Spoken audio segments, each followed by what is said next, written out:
واقعہ معراج منافقوں اور کافروں کے لیے بڑا تکلیف دہ واقعہ تھا۔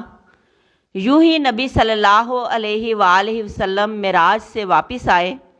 آپ نے بیت المقدس اور آسمان کی سیر کی بات کی۔ ابو جہل کو موقع مل گیا، سیدھا حضرت ابو بکر صدیق رضی اللہ تعالیٰ عنہ کے پاس آیا، آ کر کہنے لگا، ایک بات تو بتاؤ، اگر کوئی کہے کہ میں راتوں رات بیت المقدس گیا، پہاڑوں پہ چڑھا، وادیوں میں اترا، کیا یہ ہو سکتا ہے؟ حضرت ابو بکر صدیق رضی اللہ تعالیٰ عنہ نے فرمایا، ایسا تو نہیں ہو سکتا، 40 دن کا سفر ہے، 40 دن کا راستہ ہے، ایک رات میں کیسے طے ہو گیا؟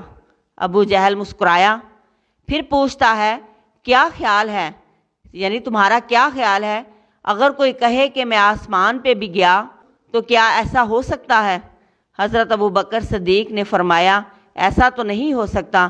ابو جہل بڑا کھلکھلا کے ہنستا ہے، کہتا ہے، جانتے ہو یہ کون کہتا ہے؟ حضرت ابو بکر صدیق نے فرمایا، کون کہتا ہے؟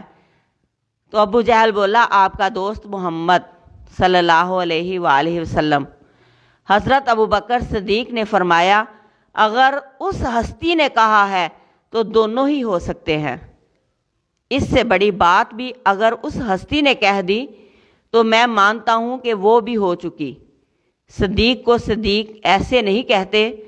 جب نام آیا رسول اللہ صلی اللہ علیہ وآلہ وسلم کا تو کوئی گنجائش نہیں، تو کوئی پیمانہ نہیں، تو کوئی ناپ تول نہیں۔ اس ہستی نے کہہ دیا تو اس سے بڑی کوئی صداقت نہیں۔ جہاں پوری کائنات کی صداقت ختم ہو جاتی ہے، وہاں ہی تو اللہ کے رسول کی صداقت کا آغاز ہوتا ہے۔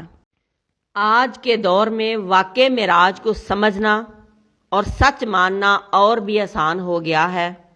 جو رب کائنات انسان کو کمپیوٹر جیسا دماغ دے سکتا ہے اور انسان اسی دماغ سے ایسی ایسی ایجادات کرتا ہے، جیسا کہ ہوائی جہاز وغیرہ بنانا، جو دنوں کا سفر گھنٹوں میں کر سکتا ہے، تو وہ رب کائنات اپنے محبوب کو راتوں رات آسمان کی سیر کیسے نہیں کرا سکتا؟